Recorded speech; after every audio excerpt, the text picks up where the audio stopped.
That's it. That's the URL. It doesn't work. Then nothing on the site works. You're putting an embed code in a URL field. So after a nice cup of crazy scientific coffee and some oatmeal, the wife and the kid are gonna go to the aquarium. Thank you to Hannah's mom. Gonna get them in. I'm gonna take both the mountain bike and the road bike with Chris and Hannah. They're gonna go drop me off at Sea Otter. And so I'll have my road bike ready for the race, my mountain bike so I can cruise around and spam every company there is there. And yeah, man, get this race on. I'm super bummed that I didn't race more here. I wish I did more of the mountain biking stuff. But it's expensive, man. I would have spent like $200 to race, but next time. Next time we're racing every day.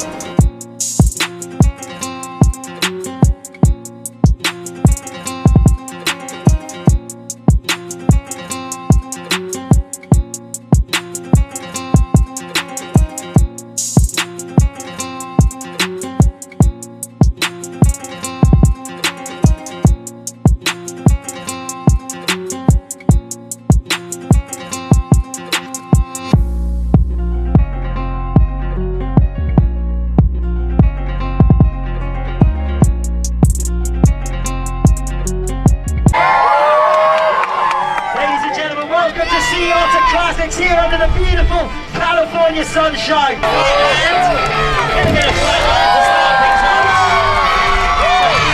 Taking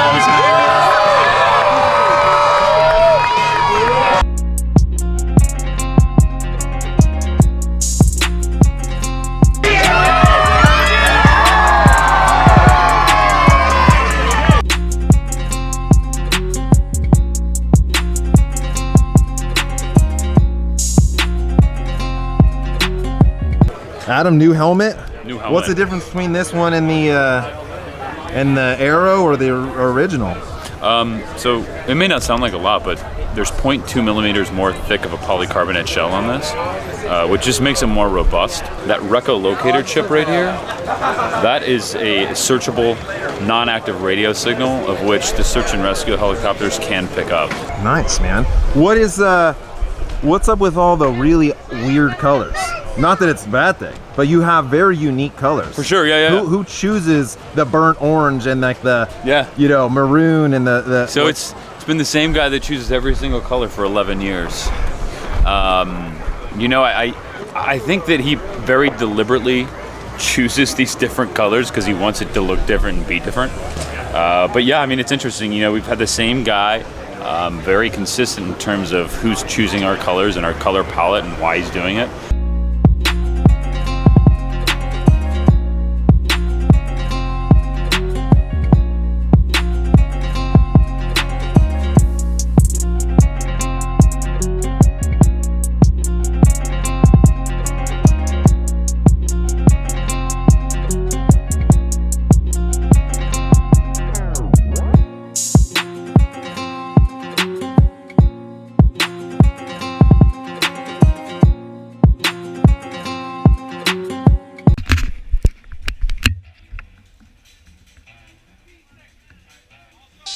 Here come that bullshit, what up? Here come that bullshit, what up?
okay, that was the hardest race I've ever done. It was not just hard in fitness wise and having these guys be gods among men, but it was so technical because of the wind, massive wind from one side to the other side. So like swapping from one, like trying to stay out of the wind, the descent, it took me a while to really even get the balls to do it. But look, that was fun, man. It was fun to hang out with that caliber of riders for a little while on that caliber of a track. Going up into, before you hit the corkscrew, crosswind was so insane.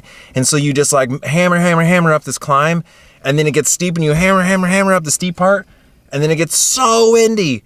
And so you're just like redlined trying to go single file, and a bunch of guys got spit out. And I got dropped maybe 25, 30 minutes in, and then did a whole lap, me and this guy. And then we like are right about to get back on, and we get on the climb and we get right there, dude, they're right there. And we just like by a bike length didn't get back on. So we were riding around a little bit, and I was like, you know, this still be cool. I'm like on track to do my best hour power. So I'll just do that. And then I got a safety pin in the tire.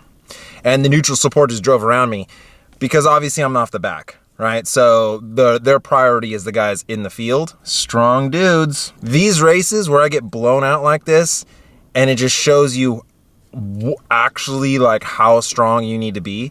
And then when you go to like lower caliber level races, man, they feel so much easier. How was your experience for the trip, babe? Good, a little too cold. Too cold. And too far to walk. Too far to walk. Bubba's? I was hoping Red Bull would be here. No Red Bull. All right, so what do we do? Chipotle and home.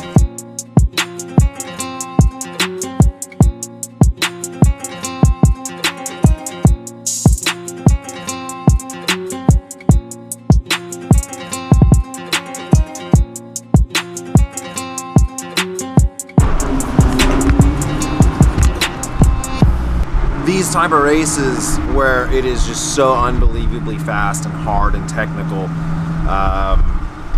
that it kind of like broadens the spectrum of what is strong, what is fast. You know what I mean? At the group ride that I just did, you know, it builds up a little confidence, and you're like, yeah, man, cool. And then you come here, and then it's like, oh, right, and that kind of resets your confidence. And it's hard because sometimes it's like it destroys your confidence. But the guys that I'm racing against are just, it's unreal, man. They're really, really fast. All right, so here's kind of a thing, is that, yeah, I don't do very well, right? I train hard, you know what I mean? But I put myself out there. I put myself out on the chopping block as much as I can. And I race events and do things probably outside of my pay grade, if you will, right? But man, it's just being a full-time business owner and a dad and all that is difficult to do, and then obviously get into training and whatever. But man, dude, just we got to go outside of our comfort zone, right? We got to go outside of our comfort zone to know where our limits are and to where we can improve ourselves, and just to get the overall experience. Like, this was an amazing experience. I'm super pumped to have this experience. Really looking forward to next year, and obviously I hope to do better next time. But man, that circuit course, I didn't realize how steep that climb was, how bad the wind was. It was nuts. And I mean, on the real, I'm not an athlete. I think physical activity doesn't come natural to me, doesn't come very easy to me. It just never has. I've never been a good like football player, baseball player, just that sort of thing, right? And but this is something I really enjoy. And cycling is a form of like meditation to me. It's a phenomenal sport, and I love it. I love the tactics. I love everything about it. I feel like I have certain things that do come really natural to me. That business and marketing and family. I don't know. These things come natural to me. Those are like my traits, right? As a human, that I was gifted with.